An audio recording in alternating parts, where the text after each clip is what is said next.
everyone! There's only one story today as it's a long one, but don't worry, it's extremely creepy and right up our alley. I've also included bloopers again at the very end of the video if you need something to lighten your mood afterwards. For those of you who haven't subscribed yet and enjoy creepy content, please do so. Alright, let's begin.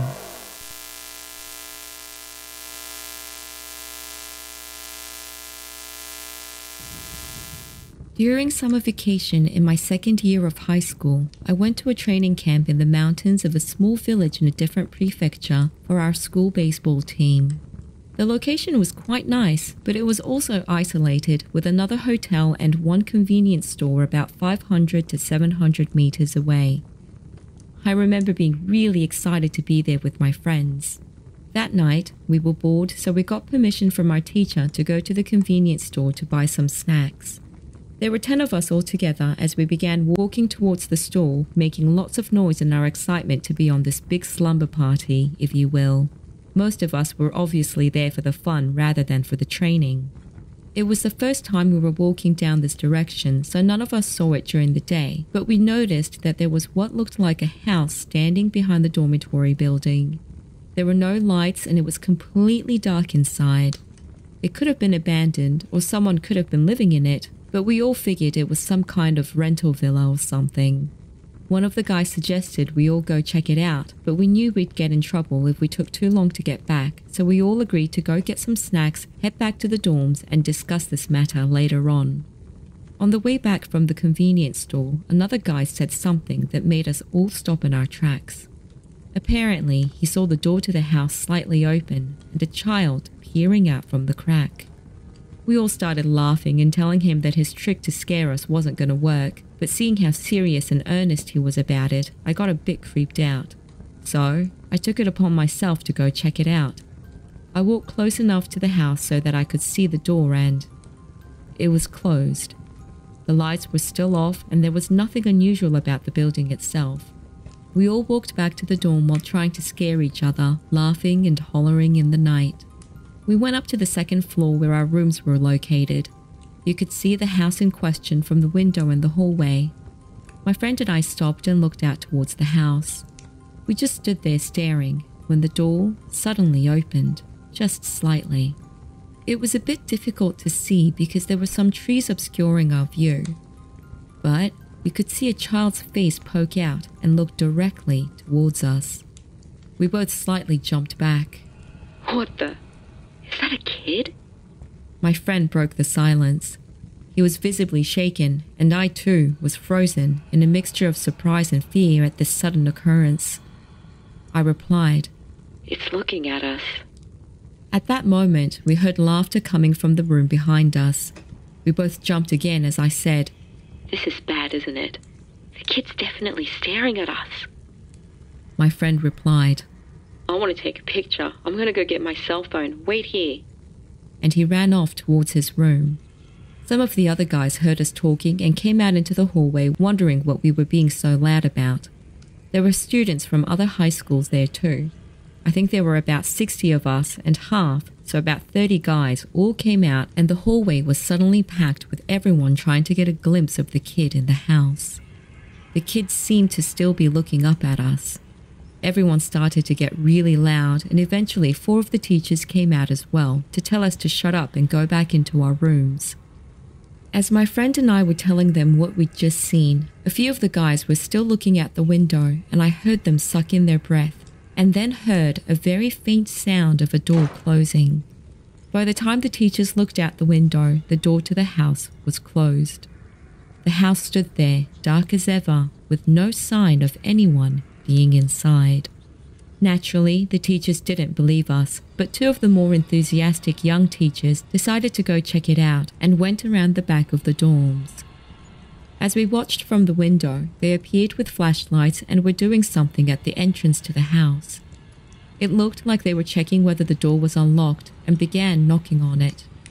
We could see their mouths opening and closing, probably asking if anyone was home. After standing there for a while with no sign of anyone inside, the teachers eventually came back. Some of the guys brought out their cell phones to show them the pictures they'd taken to prove that we weren't lying, but the quality of the pictures were horrible. The images were pitch black and we couldn't see jack shit on it. So much for evidence. The teachers were done entertaining us and yelled at us to go to sleep, so we all went back to our assigned rooms. That night, my roommates and I were lying there, unsatisfied and unable to sleep. As we were discussing whether to sneak out or to go check the house out the next day, there was a sudden banging sound at our window. There were a few dark figures right outside. We all had a jump scare, but our fears dissipated as soon as we heard one of the shadows call out to us in a hushed whisper. Hey, open up! We opened the curtains to see 5 students from the other school whom we'd become friends with earlier that day. They'd used the 20-centimeter ledge along the outside wall of the building to make their way to our bedroom. Apparently, they had the same idea as us and invited us to go check that house out. We agreed. There were 6 of us in total, A, B, and myself from our school, and C, D, and E from the other school. The other 2 chickened out at the last minute and didn't join. We climbed out the window ledge that the other 5 had used and went down to the main road to avoid being seen by the teachers. We then took a big detour to get to the house. The house was clearly visible from the 2nd floor, so the 2 that chickened out agreed to at least be the lookout.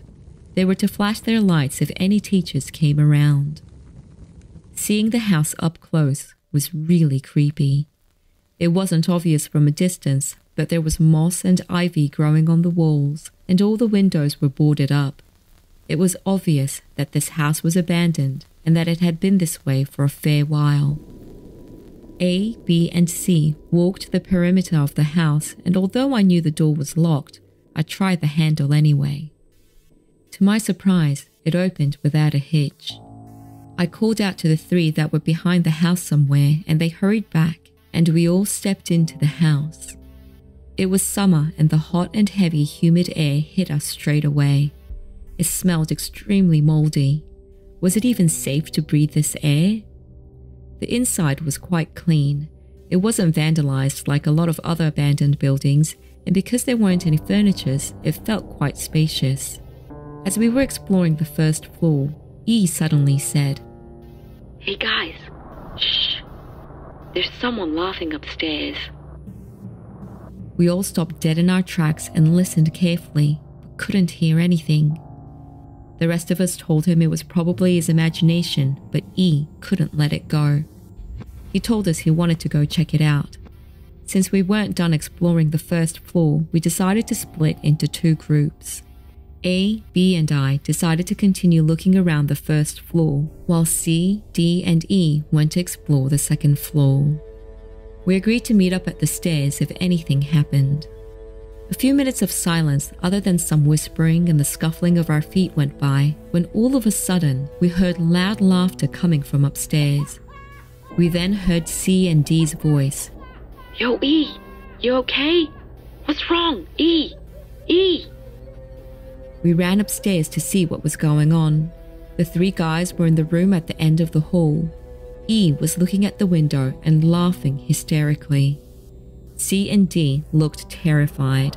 They were shaking E and slapping him across the face to snap him out of it. We knew straight away that something was wrong and hurried towards them. As soon as I saw E's face, I knew that this was a dire situation. He was laughing like a maniac, but his face was expressionless and tears were streaming down his face. Not only that, but we could smell piss and realized he'd wet himself. We screamed at him, shook him, slapped him, but no matter what we tried, we couldn't get him to stop. B, who was the calmest among us, said, We can't stay here. We're going to have to carry him back to the dorm. So we grabbed his arms and legs and carried him down the stairs.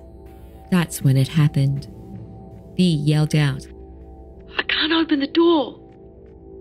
We put E down in the hallway and tried to open the door together, but it wouldn't budge. We had left the door open on purpose, but it had somehow closed and locked itself while we were upstairs. A, who had the largest build, tried to tackle down the door, but it was to no avail.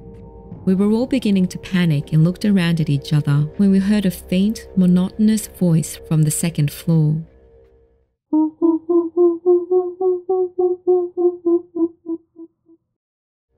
E was still lying on the floor, laughing hysterically. We had to get out of there no matter what. That's when I remembered that one of the boarded-up windows at the back of the house looked rotten. We could easily break it and climb out of the house that way. I told the other four, and as we got ready to carry E towards the window, I happened to look up the stairs, and I almost shat myself. There was a kid's face peering down at us from the second floor landing. The moonlight was coming in from behind, so I couldn't see its face, but from the small size and the hairstyle, I knew it was the same kid we'd seen looking out at us from the door earlier.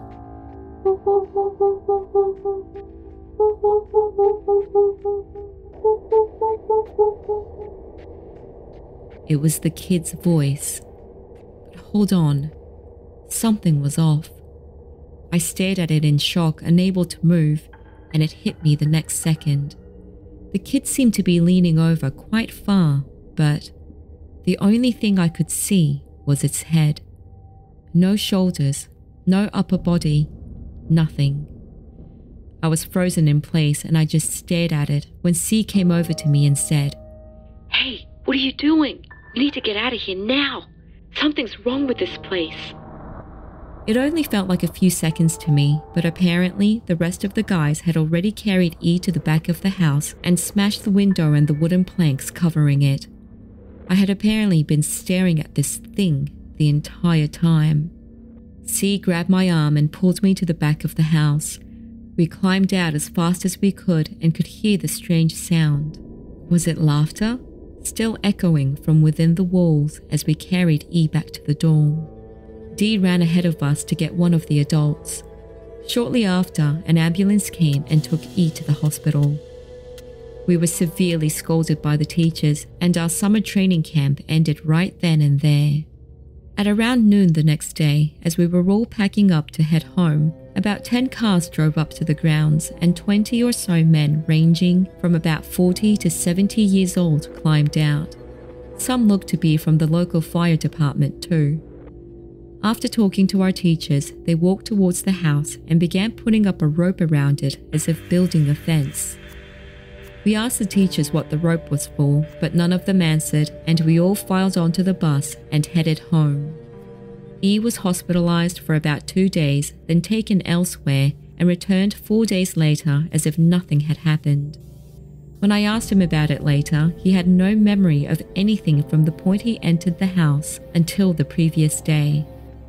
The night E came back, I was lying on my bed and texting a friend when, for a moment, I thought I heard that voice.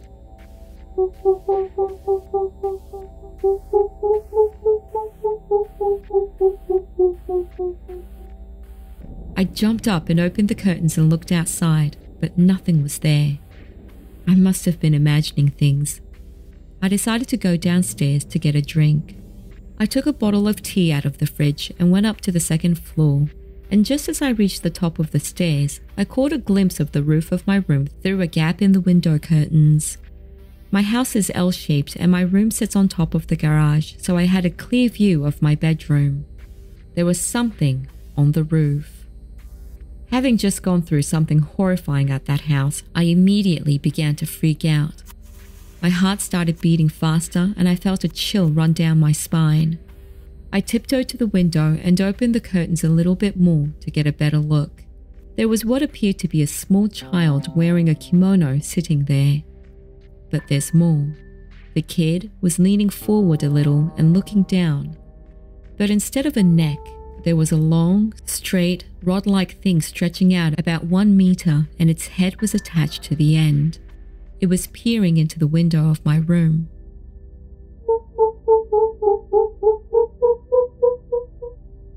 I could hear its faint laughter. I was terrified. I quietly backed up and went back to the first floor. I thought about waking my parents up, but thought it would be a bit embarrassing if I roused them and the kid was gone. Thinking back now, I don't know why I was even worried about that. Anyway, I spent the rest of the night in the living room, and the eerie laughter continued until about 4 in the morning. Once the sun was completely up, I checked the roof and the kid was gone, so I went back to my bedroom. I was scared to look inside, but when I peeked in, there was nothing out of place, so I sighed a sigh of relief, and that was that. Around noon that day, I got a call from my teacher. He told me he wanted to talk to me about the previous incident and asked me to meet him at school straight away. After what I'd just experienced, I had a really bad feeling and rushed to meet him. When I got there, I was called into the conference room used for the student council and other meetings. A, B, C, and D were already there, as were the teachers who had been at the summer training camp and a few other older men that I'd never seen before.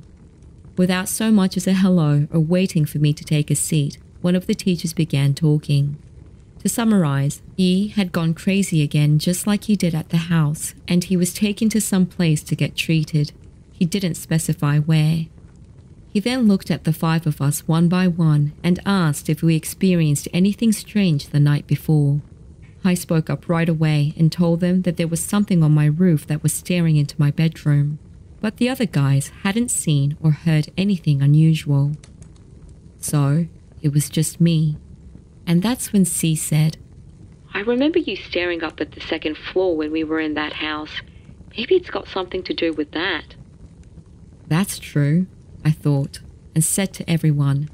That night, when we started to hear that weird laughter when we were all downstairs, you guys saw that kid too, right? The guys looked at each other and shook their heads. They did hear that weird laughter, but none of them had seen a kid when they were actually inside the house.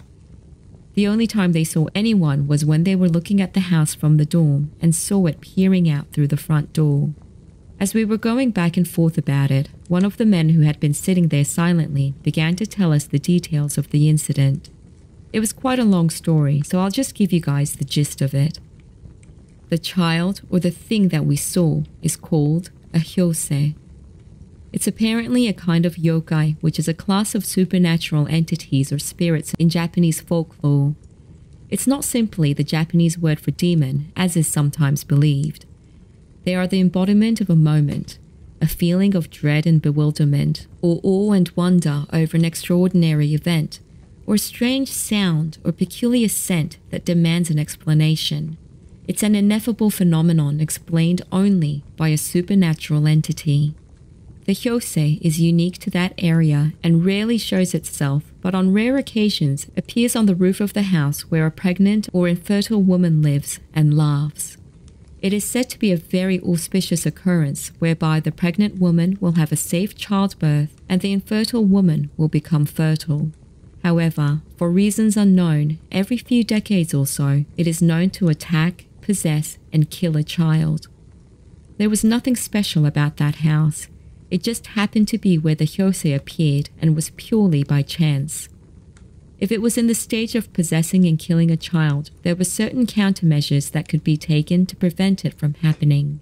And that was to create a barrier around the place where it first appeared, seal it in, and then build a temporary shrine to honor it, which prevents it from harming anyone. What we saw the men doing before we got onto the bus was exactly that.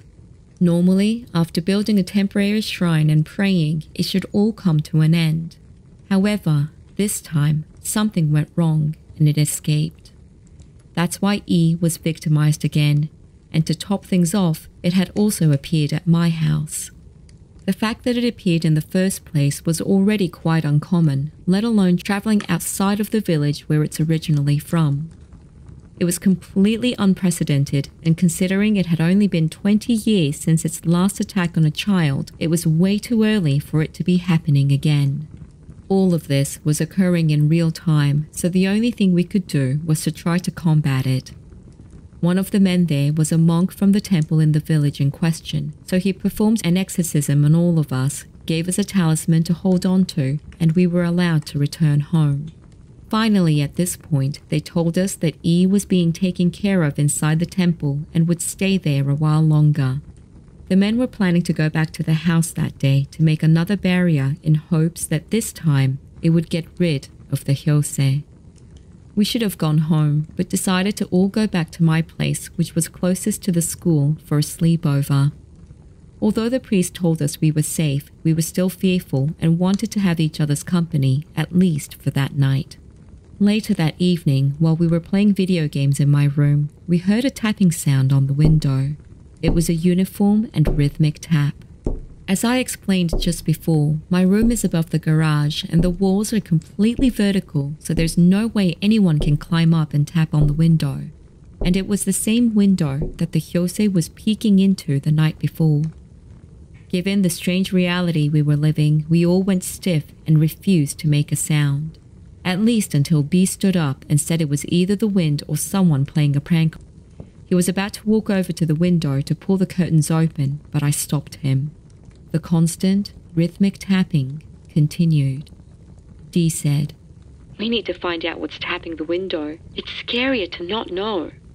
He had a point.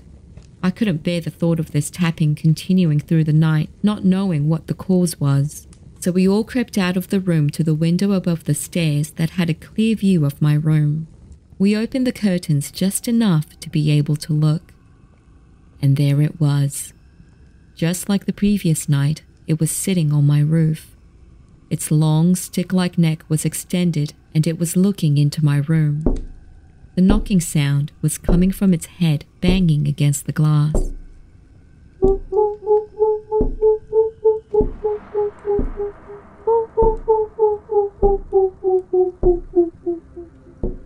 We could faintly hear its distinct laugh. It was a terrifying sight to say the least, and I hadn't noticed it before, but it looked more like a doll wearing a kimono rather than a human-like child. The knocking sound also sounded like it came from a hollow doll's head rather than a heavy human head. C whispered, "Guys, didn't the priest say they were going to trap it again today?" At that moment, my father noticed us acting all suspicious and came up the stairs asking what the hell we were doing. Surprised by his sudden voice, A accidentally hit his arm against the window with a loud thud. The Hyouse's head, which was at the end of its long neck, jerked towards us. It was the first time any of us saw its actual face. It had a bob haircut like those of traditional Japanese dolls and had a smiling face. Except, it wasn't like any doll I'd ever seen. Its face was porcelain white, its smiling eyes were pitch black and hollow. Its mouth was the same. There were no lips to speak of, just a gaping, dark, crescent-shaped hole. The curves of the eyes and mouth made it look like it was smiling, but it was the creepiest thing I'd ever set eyes on. My dad asked us again what we were doing. He reached for the curtains and pulled it wide open, and the doll quickly disappeared from the rooftop. He must have seen it from the corner of his eye because he ran back downstairs, picked up the phone and dialed a number. He had apparently gotten all the contact details of the priest, the men that were at the school earlier, as well as our teachers. He called all of them. After the Hyouse disappeared into the shadows, it didn't show itself again for the rest of the night. In the morning, the men from the day before and our teachers all showed up at my house. They told us that this was an emergency and that they were going to take us to the temple in the village where E was also being kept. A, B, C, and D's parents all came, but they were told to stay behind, and we were taken away with only the clothes on our backs. We arrived at the temple just before noon. E was waiting for us there. He was wearing a t-shirt and sweatpants. He looked haggard and had lost some weight. According to him, a lot had happened since he was brought back to the temple, but he was safe. For now anyway. Once inside, the monk and the older man asked us to describe what happened the night before. We were taking turns recounting what happened, and when we got to the part where we saw that the Hyouse was actually a doll and not a child, the older man stopped us. "Wait, hold on a sec. Did you just say it was a doll with a long neck? What are you talking about?" We explained to him again what we saw. The man and the monk exchanged looks and said, "This isn't a Hyouse. I knew it. There were some things that weren't making any sense. Until now." After conversing with each other for a while, they explained to us that it was a complete misunderstanding, that whatever was possessing E wasn't a Hyouse at all. Really? I thought. How did they not realize all this time? The man continued. When they first heard of the situation, they thought it was a Hyouse because of the following circumstances. Its childlike appearance, the laughter. E got possessed and was laughing and crying simultaneously. It happened within the village. But now that they had more details about how this thing looked, they realized that although the symptoms were similar, the appearance was completely different from what they knew of the Hyouse. The Hyouse was said to look like a small, furry, monkey-like creature. It didn't wear any clothes, nor did it have a bob haircut, and it certainly didn't have a long neck. Even the laugh we had heard was wrong. The Hyouse's laugh was supposed to sound more like a monkey's cry, not the mechanical-sounding laughter we had heard. We were at a loss. We thought that coming to the temple would solve everything, but now they were telling us they didn't even know what this thing was. The mood in the room grew heavy. After a long silence, the monk finally spoke. There's definitely something malevolent here. There's a chief priest not far from here who specializes in these matters. I'll call him for help. Please wait in the sitting room until I get back. With that, he left in his car, and we were left sitting in the temple, feeling helpless. The older man called someone on his phone and was seemingly arguing with that person. The monk returned a couple hours later with another man in tow. As they arrived, the older man came rushing over, looking alarmed. I overheard him saying that another child from the village was found suffering from the same symptoms as E, and they were bringing him to the temple. The monk looked at us and told us to stay put as they scurried off towards the main hall. About 15 minutes later, a van pulled up and we could hear hysterical laughter spill out of the car. Several adults carried out a middle school-aged boy who was laughing uncontrollably just like E had been and brought him into the main hall. From there, we could hear the sound of chanting and the child's maniacal laughter for a good 10 minutes before it stopped. Another 15 minutes or so later, the two monks returned to the sitting room and began explaining things to us. The middle school kid was completely out from exhaustion, so they had laid out a futon for him in the main hall. After hearing our story and seeing how the kid was affected, the chief priest told us, It seems the source isn't a spirit or a yokai, but rather something cursed, an object of some kind. I don't have any solid proof of it, but I strongly feel that this is the case. Now, if it really is a cursed object, he continued, then a ritual to sever its ties to you kids might resolve the issue. And if possible, I want to get my hands on it so that I can exorcise the doll too. We told him we were ready for anything, hoping for a quick resolution. I felt a bit of relief now that the chief priest was here and all of my muscles finally relaxed a little. That's when I realized I needed to pee really badly. I didn't notice it, but I must have been holding it in for quite some time at this point. I asked if I could go use the restroom before we got started. Truth be told, I was a bit scared to go by myself, but turns out the other 5 guys had all been holding it in too, so we headed to the toilet all together. As we walked down the corridor back toward the sitting room, we suddenly heard that familiar, eerie voice.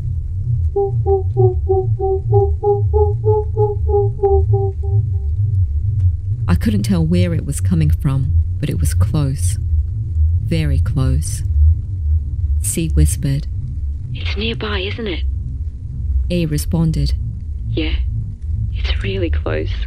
Shit, this isn't good. Then E and D, who were walking behind us, screamed and yelled for us to run. I turned around and they were pointing at the window. I looked up and there it was. Just like what it did at my house, its head was sticking out from the roof, laughing with the same emotionless grin.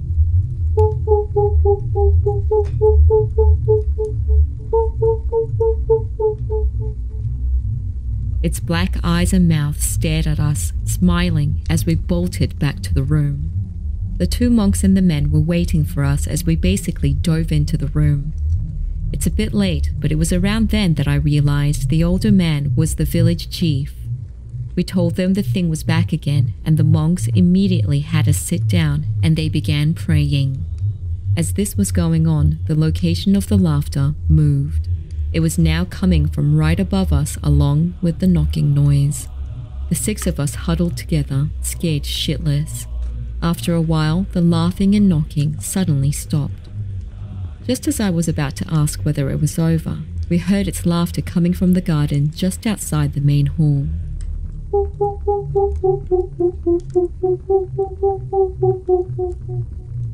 The sun was beginning to set and we could see its shadow cast on the shoji door, which is a traditional Japanese sliding door that is covered in thin translucent sheets on a lattice frame.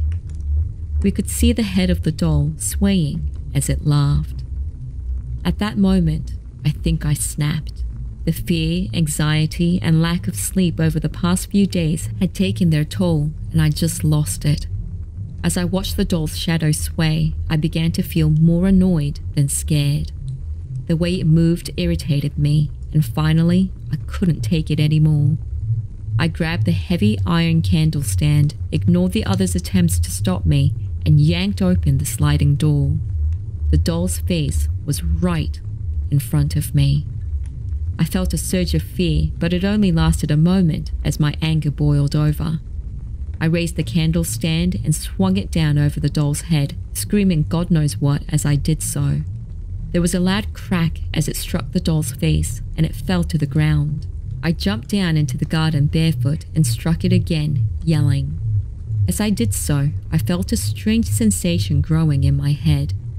The doll, still lying there, continued to laugh in its cold, lifeless way. Even though nothing about this situation was funny, I found it hysterical. And even though I didn't feel sad, I was overcome with grief and I started to cry. 2 opposite emotions overtook my entire being, and before I knew it, I was laughing uncontrollably as tears rolled down my face. Despite all this, I couldn't stop bashing the doll's head in. This continued for a while and no one noticed it, but the candle, which was initially lit, had apparently ignited the doll's clothing on the first swing before it got snuffed out. By the time I was in hysterics, the doll had started to burn with black smoke billowing out. The guys later described this scene as surreal. The burning doll that continued to laugh, my screams, and the setting sun behind us. They'd never seen anything more eerie and terrifying in their life, and probably never will as long as we live. I continued to bash the doll's head in until I heard a dull crunch. And as soon as I heard that sound, the overwhelming need to cry and laugh at the same time disappeared. It was gone just like that. I collapsed where I stood, and my friends and the village chief came over asking if I was okay. The doll had finally stopped laughing and was now motionless. Concerned about the fire, they began to pour sand over the burning doll. For reasons I can't quite explain, I felt like everything was over. Throughout the chaos, the monks had continued to pray. They finished up, walked over to us, and picked the doll's remains up. They then placed it into a wooden box, put some ofuda or protective seals on the box, and took it away with the intention to investigate it the following day. They then kindly offered to let us stay at the temple overnight, which we were more than thankful for. The next morning, we were called to the main hall. Whether it was due to the monks' prayers or to my violent outburst, or a mixture of both, we were informed that the issue had been resolved. The monks said they would keep the doll at the temple for safekeeping. They told us what they'd discovered as they felt that they owed us that much. On the remaining burnt torso of the doll was a partially charred inscription that read Kampo Year 2, which is the year 1742, and a 6-character name, though the characters were too damaged to be legible. There was also a word that, based on the traces of the remaining letters, appeared to say Uzuningyo, or vortex doll. According to the monk, while the exact origin of the doll is unknown, it was definitely cursed. They also found a rod that connected the head and body, which was covered in extremely intricate ritualistic patterns.